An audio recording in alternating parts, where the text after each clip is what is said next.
जय Hind. Class 12 maths में आज हम लोग इस लेक्चर के माध्यम से आर.एस. अग्रवाल बुक का दूसरा चैप्टर जो कि आपका फंक्शन है, अगर एनसीईआरटी बुक देखते हैं तो उसका पहला चैप्टर रिलेशन और फंक्शन है, तो उसमें से फंक्शन को हम लोग पढ़ेंगे, यानी फंक्शन का रिवीजन शुरू करेंगे। तो चूंकि मैं बता दूं कि ऑलरेडी आप लोगों का कोर्स जो है क्लास 11-12 का मैथ्स बुक आर.एस. अग्रवाल से शुरू से अंत तक समाप्त कर दिया गया है। आप अगर चाहते हैं कि आपके पास सारा वीडियो आ जाए और सारे वीडियो का लिंक मिले, तो आप सिर्फ इस वीडियो के डिस्क्रिप्शन में बॉक्स में जाइए और वहाँ पर हर एक चैप्टर के साथ आपको लिंक मिल जाएगा। कोई भी चैप्टर पर जितना भी वीडियो बना हुआ है उसमें एक प्लेलिस्ट आपको मिल जाएगा, 20-25 जो भी वीडियो बना हुआ है, और उस एक एक वीडियो को देखकर आप कोर्स को कंप्लीट कर सकते हैं। तो हमारा जो अगला टॉपिक है, ये जो हम शुरू करने जा रहे हैं, ये फंक्शन शुरू करने जा रहे हैं। तो फंक्शन को डायरेक्ट हम नहीं जाएंगे फंक्शन के डेफिनेशन पर, पहले ये समझेंगे कि आखिर फंक्शन का ओरिजिन क्या है। तो ओरिजिन कहने का मतलब कि आखिर इसकी उत्पत्ति कहाँ से हुई। तो भैया सबसे पहले आप लोगों को बताया गया सेट क्या होता है। A well defined collection of object is called set.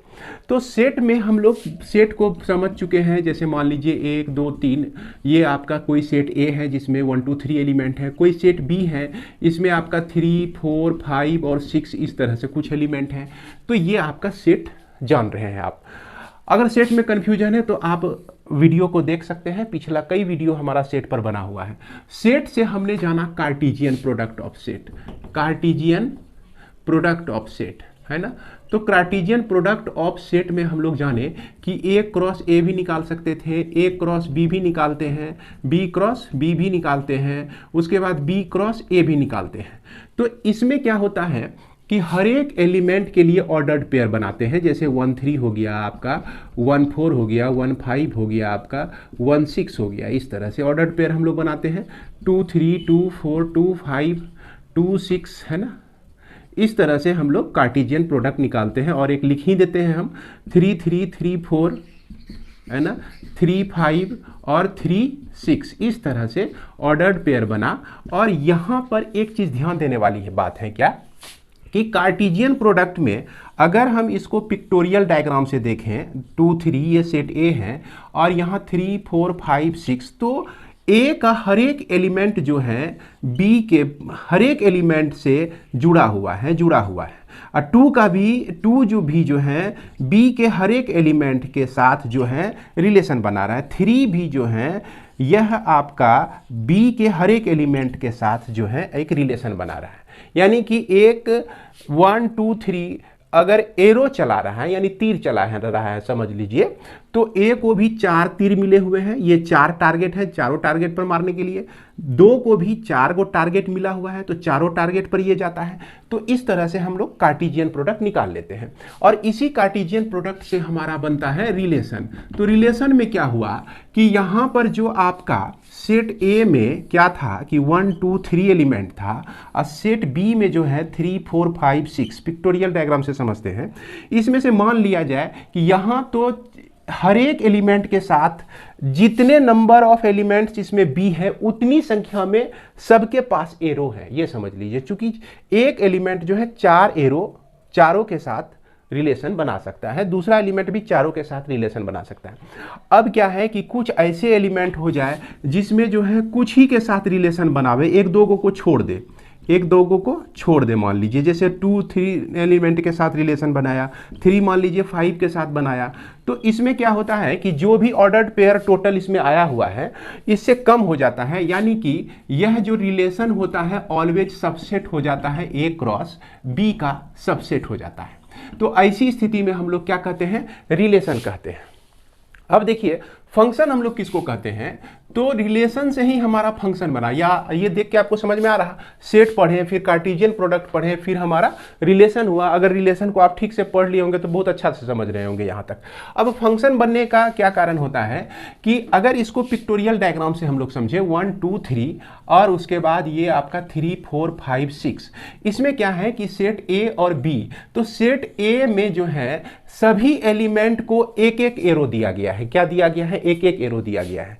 कहने का मतलब कि 1 को भी एक एरो, 2 को भी एक एरो, 3 को भी एक एरो दिया गया है। अब एक एरो ये जिस पे चलाए, मान लीजिए 5 पर आ जाए, ये कनेक्टेड हो जाए, ये 4 से कनेक्टेड हो जाए, ये आपका 6 से कनेक्टेड हो जाए।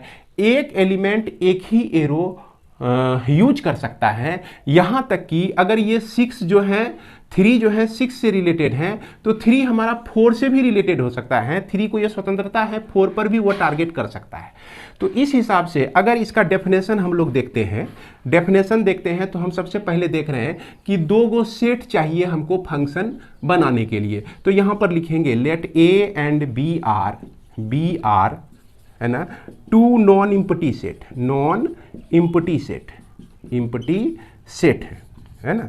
उसके बाद then a rule f associates to each element of a x belongs to a है ना, a unique element of b है ना, then या called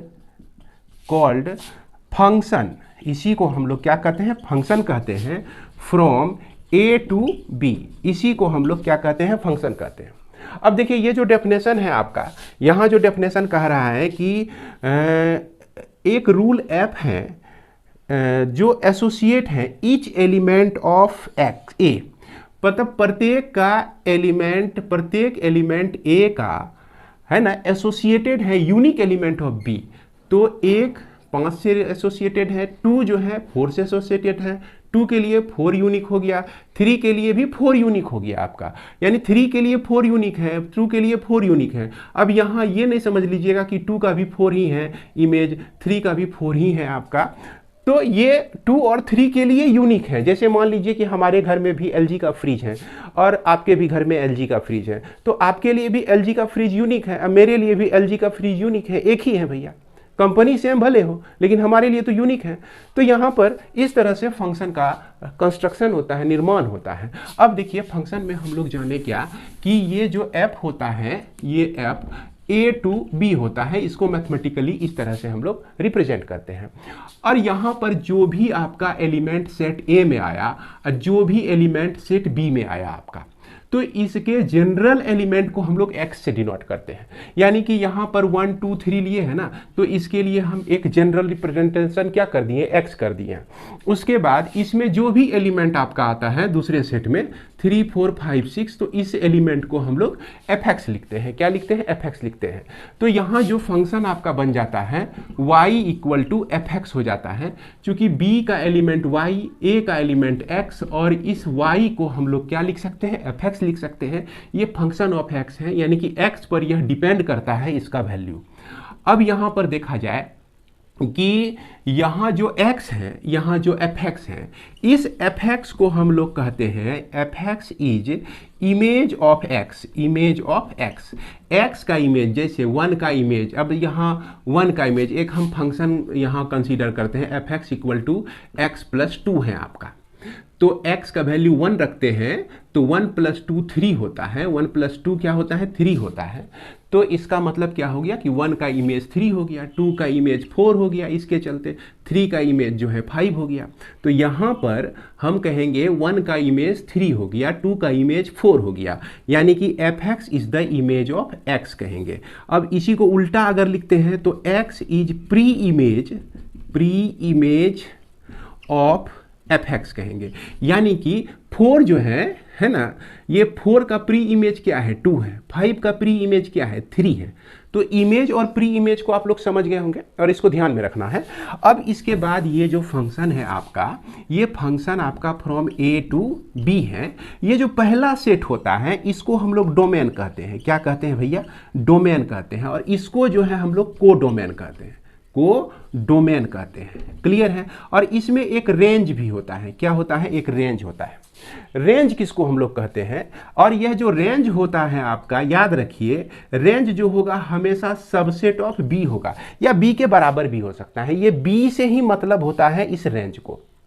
डोमेन को कभी कभी हम लोग क्या कहते हैं, रेंज कहते हैं। और हमेशा जो है यह रेंज आपका बी भी हो सकता है और बी से बी का सबसेट भी हो सकता है।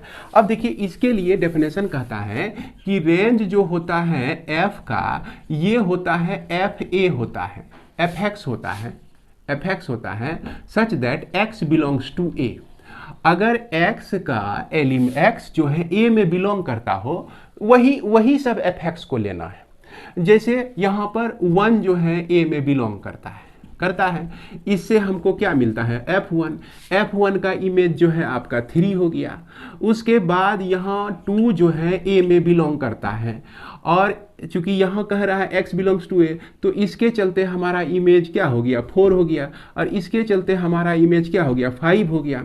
तो यहाँ पर और कोई भी एलिमेंट नहीं है, x के लिए हम 1 2 3 ही एलिमेंट लिए हैं, तो इसीलिए इसका जो रेंज हो जाएगा आपका 3 4 और 5 हो जाएगा, ये सेट हो जाएगा रेंज, f का रेंज। और जबकि ध्यान दीजिए b जो है हमारा 3 4 5 6 है। शॉर्ट में यही समझिए कि x का वैल्यू किसी फंक्शन में आप रख रहे हैं, और रखने के बाद जितने भी आपको आउटपुट आते हैं जो कि आपको b में मिलेगा, तो जितने भी आउटपुट हैं अब उस आउटपुट के कलेक्शन को ही हम लोग क्या कहते हैं, रेंज कहते हैं। और जो छूट गया उसको हम लोग रेंज में शामिल नहीं करेंगे। जैसे कि यहाँ देखिए 6 आपका छूट जाता है, तो 6 को हम लोग रेंज में शामिल नहीं करते हैं। तो उम्मीद करते हैं कि आपको यहाँ तक समझ में आया होगा। अब हम लोग समझते हैं वेरियस टाइप्स ऑफ फंक्शन कितने तरह का होता है। तो आइए अब हम लोग समझते हैं वेरियस टाइप्स ऑफ फंक्शन। तो फंक्शन जो होते हैं आपका 4 तरह का होता है मुख्यतः। पहला जो फंक्शन होता है आपका मेनी वन फंक्शन, और इसे सुन के भी हो सकता है बोर्ड पर आपको ठीक से नहीं दिखाई पड़ रहा होगा, तो सुनिएगा मेरी बात को ध्यान से, तो सारा चीज समझ में आएगा। और एक आपका होता है ऑन वन फंक्शन, जिसको हम लोग इंजेक्टिव फंक्शन भी कहते हैं। और ये दोनों टाइप के जो फंक्शन हैं ये कनेक्टेड होता है आपका डोमेन से। याद रखिए डोमेन, क्योंकि कोई भी फंक्शन में आपका एक डोमेन होता है और एक रेंज होता है। ये इसकी शुरुआत जो होती है किससे होती है, डोमेन से। और यहाँ पर उसके बाद आपका एक ऑन टू फंक्शन है ना, तो इसको हम लोग सरजेक्टिव फंक्शन भी कहते हैं। ये आपका क्या हो गया, वन फंक्शन जिसको इंजेक्टिव फंक्शन भी कहते हैं, और ऑन टू फंक्शन जिसको सरजेक्टिव फंक्शन भी कहते हैं। इसके बाद इनटू फंक्शन होता है, और इस दोनों का संबंध जो होता है कोडोमेन से होता है। अब इसका डेफिनेशन समझिए। अभी तक तो हम लोग जान रहे हैं कि अगर पिक्टोरियल डायग्राम देखा जाए, पिक्टोरियल डायग्राम में 1 2 3 4 इस तरह से A B C D है ना, इस तरह से एक एग्जांपल ले लेते हैं। इसमें A और इसमें B, और ये आपका फंक्शन बना रहा है। चूंकि एक सेट A है, इसको इस तरह से पिक्चर में कन्वर्ट कर लिए, एक सेट B है, तो इस दोनों में जो है फंक्शन बन रहा है। अब इस दोनों में क्या क्या हम खासियत देखेंगे कि कहेंगे कि भैया मेनी वन है, या वन है, या ऑन टू है, या इन टू है। अब देखिए खासियत क्या कहता है कि a function f from a to b is said to be many one function if 2 और more than 2 elements in a have the same image in b। 2 या 2 से ज़्यादा एलिमेंट इन a के 2 या 2 से ज़्यादा एलिमेंट का इमेज जो है b में अगर हमको एक ही मिलता है तो उसको हम लोग मेनी वन फंक्शन कहते हैं। कि मान लिया जाए कि 1 का इमेज b बना और 2 का भी इमेज b ही बन गया, उसके बाद 3 का इमेज c बना, 4 का इमेज d बना। तो यहाँ पे कहता है कि 2 या मोर देन 2, सिर्फ 1 का इमेज और 2 का इमेज b बन रहा है, यहाँ तक कि अगर 3 का भी इमेज b बन जाता और 4 का भी इमेज आपका b भी बनता, तो ऐसे स्थिति में हम लोग इसको क्या कहते हैं, मैनी वन फंक्शन कहते हैं। अब जैसे देखिए इसमें आपको प्रॉब्लम कैसे दिखेगा। अगर मान लिया जाए कि इसमें आपको सेट ए दे दिया गया, 1 दिया, -1 1 2 3 इस तरह से एक सेट दिया हुआ है। उसके बाद एक बी सेट दिया गया है, ये 1 है, 4 है और 3 है, आपका 1 है, 4 है, 9 है। और ये फंक्शन जो है डिफाइन है y = x², fx = x²। अब यहाँ पर देखिए f अगर -1 भी रखते हैं आप तो इसका इमेज 1 ही बनता है, अगर -1 रखते हैं तो इसका इमेज 1 ही बनता है आपका। अगर ये 1 रखते हैं, इससे ये 1 लेते हैं तो ये 1 यहाँ पे रख के देखिए तो इसका भी इमेज आपका 1 ही बना। उसके बाद 2 है तो 2 का स्क्वायर कीजिए तो यह 4 होता है, तो 4 यहाँ पर है आपका, तो 2 का इमेज 4 बना और 3 का इमेज जो है 9 बना। यानी कि इस तरह का फंक्शन, ये छोटा सा नमूना है, एक फंक्शन आपको दिखाए कि किसी 2x से 2 वैल्यू लिए और दोनों का मान जो है आपका क्या आ गया, सेम आ गया। तो इस तरह के फंक्शन को हम लोग क्या कहेंगे, मैनी वन फंक्शन कहेंगे। अब देखिए वन वन फंक्शन क्या कहता है कि ये function F A to B is said to be one one if distinct element in A have the distinct image in B. अगर ए का डिस्टिंक्ट एलिमेंट डिस्टिंक्ट इमेज बनाता है बी में, तो वैसी स्थिति में हम लोग वन वन फंक्शन कहते हैं। अब यदि ऐसा हो जाता कि 1 का इमेज जो है ए बनता, 2 का इमेज बी बनता, 3 का इमेज सी बनता, 4 का इमेज डी बनता, और बहुत सारा एलिमेंट डी ई एफ भी एलिमेंट होते हैं। कहने का मतलब कि अगर एक एलिमेंट का एक ही इमेज बनता है तो इसको हम लोग वन वन फंक्शन कहते हैं। क्लियर है। और वन वन फंक्शन में क्या होता है कि अगर fx1 इक्वल टू fx2 हो तो इसका मतलब हुआ कि x1 equal to x2 for x1 and x2 जो है आपका बिलोंग करता है a में। a से कोई दो एलिमेंट हम लिए, अगर दोनों एलिमेंट बराबर हैं तो यह भी बराबर होगा। अगर मान लीजिए कि fx1 नहीं बराबर आता है fx2 का, तो इसका मतलब x1 जो है x2 के बराबर नहीं है। बात जो है इस तरह से कही गई है कि 1 जो है देखिए 2 के बराबर नहीं है। अगर 1 2 के बराबर नहीं है तो इसका मतलब हो गया कि 1 का भी इमेज और 2 का भी इमेज आपस में बराबर नहीं है, आपस में बराबर नहीं है। उसी बात को ऐसे कह दिया कि अगर बराबर होगा तो भैया उधर भी बराबर होगा। तो ये हमारा जो है वन वन का कॉन्सेप्ट होता है। इसके बाद हम लोग चलते हैं ऑन टू में। ऑन टू क्या कहता है कि a function F A to B is said to be onto if every element in B, ध्यान दीजिएगा, if every element in B, B का सारा element has at least one pre image in A, तो B का सारे element का एक pre image हो हमारा। जैसे देखिए ए का जो है प्री इमेज 1 है, बी का जो प्री इमेज है 2 है, सी का प्री इमेज आपका 3 है, डी का प्री इमेज आपका 4 है। लेकिन ई का प्री इमेज नहीं है, डी का प्री इमेज नहीं है। अगर ई और डी को हम यहां से हटा दें, क्या किए, यहां से हटा दिए, तो देखिए तो सबका प्री इमेज हमको मिल गया। तो सबका प्री इमेज हुआ तो इसका मतलब वो जो फंक्शन है ऑन टू है, यानी कि सर्जेक्टिव फंक्शन है। अब फिर से इसके डेफिनेशन को समझिए, if every element in B has at least one pre image in A, कम से कम एक प्री इमेज तो होना ही चाहिए। तो आइए अब हम लोग समझते हैं कि इनटू फंक्शन क्या होता है। इनटू फंक्शन का डेफिनेशन कहता है कि ये function f from a to b is said to be into if there exist even a single element in b। अगर ऐसा हो कि कम से कम एक एलिमेंट बी में एग्जिस्ट करता है, having no pre image in A, यानी कि ए बी में कुछ एक ऐसा एलिमेंट एग्जिस्ट करता है जिसका प्री इमेज ए में आपका नहीं हो।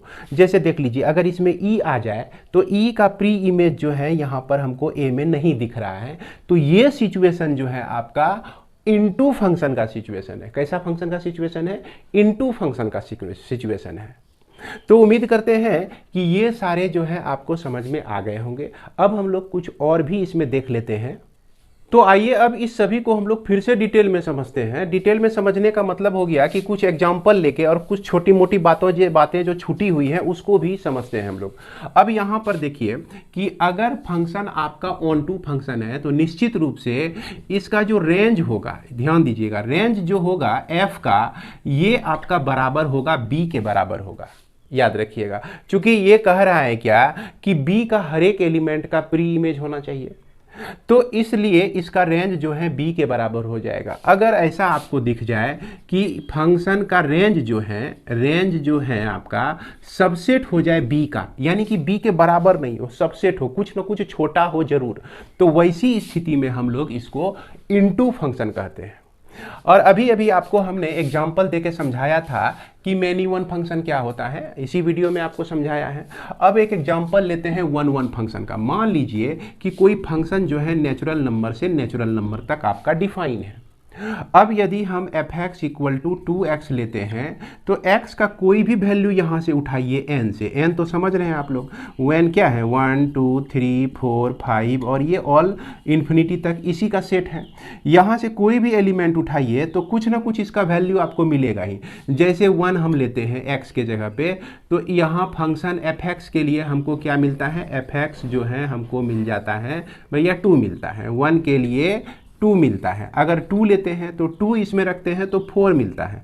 3 लेते हैं तो 6 मिलता है। 4 लेते हैं तो हमारा 8 मिलता है। तो हर एक एलिमेंट के लिए एक ही इमेज हमको आ रहा है ना, क्या आ रहा है, एक ही इमेज आ रहा है। इस तरह से आप बढ़ते चले जाइए। तो इसका मतलब ये एग्जाम्पल जो हो गया आपका कैसा फंक्शन का हो गया, 1 1 फंक्शन का हो गया। अब ऑन टू फंक्शन में एक बात और जानिए कि फॉर एवरी, अब देखिए एफ जो है आपका ऑन टू फंक्शन कहलाएगा a for every y belongs to B. अगर कोई वाई जो है बी में बिलोंग करता है तो देयर एग्जिस्ट, याद रखिएगा, there exist at least one element in element x belongs to A such that y equal to f x हो जाए। क्या हो जाए भैया, y equal to f x हो जाए। यानी कि y के लिए एक प्री इमेज, कम से कम एक प्री इमेज हमको मिल जाए, तो वैसी स्थिति में हम लोग इसको ऑन टू फंक्शन कहते हैं। और यहाँ पर याद रखिएगा ये जो उल्टा ई लिखे हुए हैं इसको हम लोग देयर एग्जिस्ट पढ़ते हैं। क्या पढ़ते हैं, देयर एग्जिस्ट पढ़ते हैं। क्लियर है। अब इसका एक एग्जाम्पल हम लोग लेते हैं। इसका एग्जाम्पल के लिए हमने एक फंक्शन को कंसीडर किया जो कि नेचुरल नंबर से इवन नंबर के तरफ आपका नेचुरल नंबर से इवन नंबर के तरफ है, और इसमें कोई function f x equal to 2x हमने लिया है। तो अब देखिए कि x का वैल्यू जो है 1 रखेंगे तो ये हमको 2 देगा, 3 रखेंगे 2 रखेंगे तो ये हमको 4 देगा, 3 रखते हैं तो ये हमको 6 देता है। इस तरह से ये जितने भी सेट आपको मिल रहे हैं इवन नंबर का, और जितने भी यहाँ पर सेट मिल रहे हैं ये नेचुरल नंबर का मिल रहे हैं। अब यहाँ पर एक प्रश्न उठता है कि क्या इवन नंबर में जितने भी एलिमेंट आते हैं, क्योंकि सारे एलिमेंट को हम लिख नहीं सकते हैं, जब सारे एलिमेंट को हम लिख नहीं सकते हैं तो हम सोचेंगे ना कि ई में जितने भी एलिमेंट आते हैं क्या सभी का प्री इमेज है। तो इसके लिए एक जनरल वे हम लोग जनरल तरीके पे आगे बढ़ते हैं। तो इसमें क्या है कि अच्छा मान लेते हैं कि एक कोई भी एलिमेंट y जो है इस ई में एग्जिस्ट करता है, ई में एग्जिस्ट करता है। तो इसका मतलब हुआ कि अगर ये फंक्शन y इक्वल टू, ये चूंकि एफ एक्स के बराबर होना चाहिए, y इक्वल टू 2x है, तो x का जो वैल्यू है y बाय हमको 2 मिलना चाहिए। तो निश्चित रूप से यहां पर x कोई एलिमेंट एग्जिस्ट करता है, तो क्या यह एलिमेंट इस फंक्शन को सेटिस्फाई करता है। ये x जो है आपका किसका हो गया, n का हो गया। अब ये x किसके चलते हैं, इस y को जब हम कंसीडर किए तो ये x मिला। तो क्या ये x जो है सचमुच में n में एग्जिस्ट करता है। अगर n में एग्जिस्ट करता है तो हम कहेंगे प्री इमेज है। तो इसके लिए हम फिर से फंक्शन एफ एक्स के जगह पर क्या रख देते हैं, y/2 रख देते हैं। तो चूंकि x के जगह पर हमने y/2 रखा लिया है, 2 आया है, x का मान y/2 आया है, और चूंकि x जो है n का एलिमेंट है तो निश्चित रूप से y/2 भी n का एलिमेंट है। n से एक एलिमेंट y/2 निकाल के इसमें रख दिए तो ये 2 इंटू x के जगह पे y/2, तो ये क्या मिल जाता है, y मिल जाता है।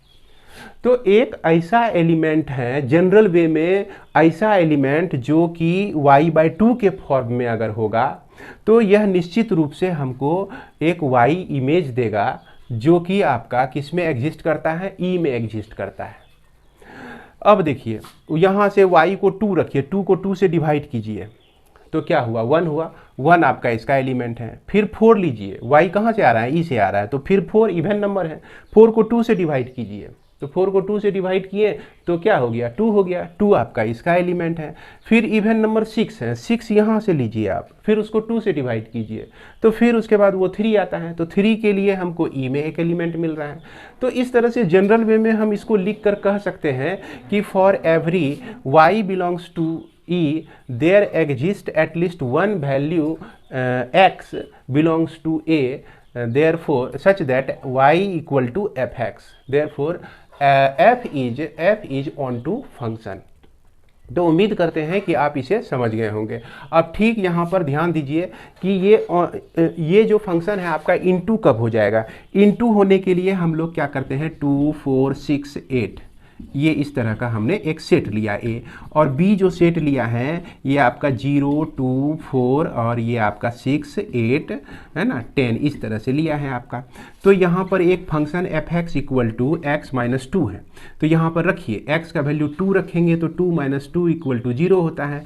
2 का इमेज 1 हो गया, 4 का इमेज 2 हो जाएगा, 6 का इमेज 4 हो जाएगा, 8 का इमेज 6 होगा इसमें रखने से, और यहाँ पर 8 का किसी एलिमेंट के लिए 8 का इमेज नहीं बन रहा है। अब इसको उल्टा हम लोग सोचते हैं, तो 0 का प्री इमेज 2 है, 2 का प्री इमेज 4 है, 4 का प्री इमेज 6 है, 6 का प्री इमेज 8 है, लेकिन 8 का प्री इमेज हमारा नहीं है, 10 का भी प्री इमेज नहीं है, और ये इनटू फंक्शन कह रहा है कि there exist a single element, कम से कम एक सिंगल एलिमेंट एग्जिस्ट करना चाहिए जिसका प्री इमेज नहीं बने, तो वैसे फंक्शन को हम लोग क्या कहेंगे, इनटू फंक्शन कहेंगे। तो उम्मीद करते हैं कि आपका कॉन्सेप्ट जो है कुछ न कुछ क्लियर हुआ होगा। और अंत में एक चीज़ जान लीजिए कि बाइजेक्टिव फंक्शन किसको कहते हैं। अगर आपको कहीं कोई बोल दे कि बाइजेक्टिव फंक्शन किसको कहते हैं हम लोग, तो जब आपका 1 1 फंक्शन जो है के साथ ऑन टू का भी नेचर आ जाए, मतलब एक ऐसा फंक्शन जो 1 1 फंक्शन हो और ऑन टू फंक्शन भी हो, तो इस दोनों के मिले रूप को हम एक बार कह देते हैं बाइजेक्टिव फंक्शन। अब जैसे देखिए कोई फंक्शन जो है आपका 1 1 भी है और ऑन टू भी है, अब दोनों बात जो अलग अलग करके बोलेंगे तो ज़्यादा समय बर्बाद होगा, इसीलिए हम बाइजेक्टिव बोल देंगे। क्या बोल देंगे, सिर्फ बाइजेक्टिव फंक्शन बोल देंगे, तो उसको समझ में आ जाएगा कि ये 1 1 फंक्शन और ऑन टू फंक्शन बोल रहा है। इसी 1 1 फंक्शन का दूसरा नाम होता है 1 to 1 करस्पॉन्डेंस। क्या होता है, 1 TO2 बीच में डालिए, 1 करस्पॉन्डेंस।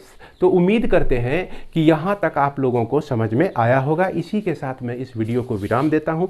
मिलते हैं हम लोग नेक्स्ट वीडियो में। जय हिंद, जय भारत। और हाँ, अंत में ये कहूँगा कि आप अपने कमेंट जरूर किया कीजिए, क्योंकि कमेंट से थोड़ा उत्साह मिलती है, और जब उत्साह मिलती है तो निश्चित रूप से आपको हमारे ज्ञान से रूबरू होने का ज़्यादा मौका मिलेगा। इसी के साथ धन्यवाद।